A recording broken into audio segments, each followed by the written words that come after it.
Assalamualaikum warahmatullahi wabarakatuh. Perkenalkan, nama saya Yuliana Kartika L dengan NIM 213103700022 dari kelas Vkom Pagi B. Saya akan membawakan makalah saya yang berjudul Penerapan Pancasila di Era Modern. Alasan saya mengambil judul masalah ini sebab menurut saya di era modern seperti ini, para remaja milenial mulai melupakan jati diri bangsa Indonesia. Untuk mempersingkat waktu, saya akan membacakan latar belakang dari makalah saya. Pancasila merupakan ideologi bangsa Indonesia. Oleh karena itu, nilai Pancasila tidak boleh hilang dari bangsa Indonesia, terutama perilaku bangsa Indonesia yang terdapat di nilai-nilai Pancasila. Di era modern saat ini, nilai Pancasila mulai tergerus diakibatkan adanya globalisasi, terutama di kalangan remaja milenial saat ini.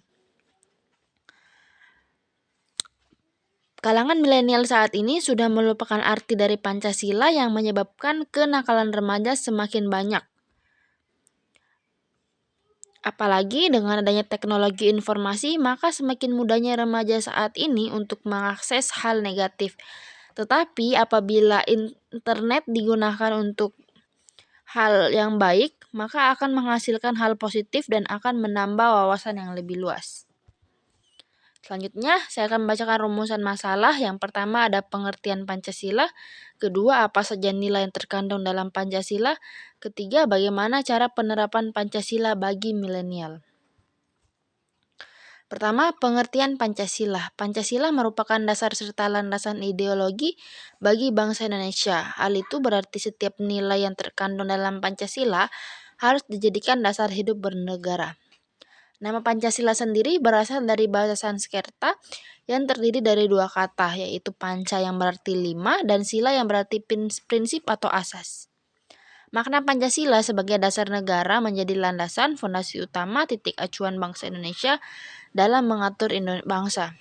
Dengan begitu, dapat disimpulkan penting untuk bisa mengatur unsur dalam kehidupan berbangsa dan bernegara yang melandaskan Pancasila.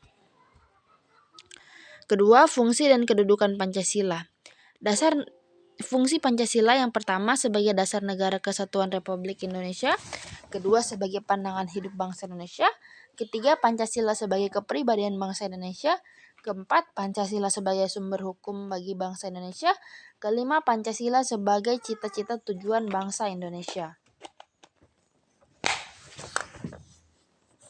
Ketiga, nilai yang terkandung dalam Pancasila. Yang pertama ada nilai ketuhanan yang Maha Esa, kedua nilai kemanusiaan yang adil dan beradab, ketiga persatuan Indonesia, keempat kerakyatan yang dipimpin oleh hikmat kebijaksanaan dalam permusyawaratan perwakilan, lima keadilan sosial bagi seluruh rakyat Indonesia. 4. Penerapan Pancasila di era modern saat ini. Pancasila menjadi suatu nilai memberikan dasar yang bersifat fundamental dan universal bagi manusia, baik dalam bermasyarakat, berbangsa, dan bernegara. Berkembangnya ilmu teknologi menjadi pengaruh terbesar dalam perubahan karakter dan juga tingkah laku generasi milenial. Akibat dari perkembangan teknologi tersebut, Pancasila mulai tergerus oleh globalisasi yang memberi pengaruh buruk terhadap generasi milenial. Berikut adalah penerapan nilai Pancasila di era modern sebagai berikut. Yang pertama, melalui pendidikan formal maupun informal. Ketiga, melalui diskusi ataupun sosialisasi di lingkungan sekitar. Ketiga, melalui keluarga. Kesimpulan, Pancasila sangat diperlukan bagi bangsa Indonesia karena Pancasila merupakan ideologi negara. Di era modern saat ini, Pancasila wajib diterapkan dalam perilaku sehari-hari. Karena dengan adanya globalisasi dan teknologi informasi bisa berdampak buruk bagi masyarakat Indonesia, terutama bagi kaum milenial yang sudah semakin canggih menggunakan teknologi. Mereka bisa mengakses informasi yang negatif untuk diri sendiri dan bisa mengakibatkan akan hilangnya nilai-nilai Pancasila dalam diri mereka.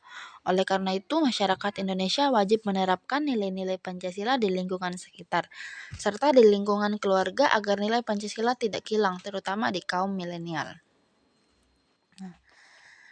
Materi makalah saya buat dengan mencari beberapa materi melalui e-book dan melakukan pencarian lewat internet.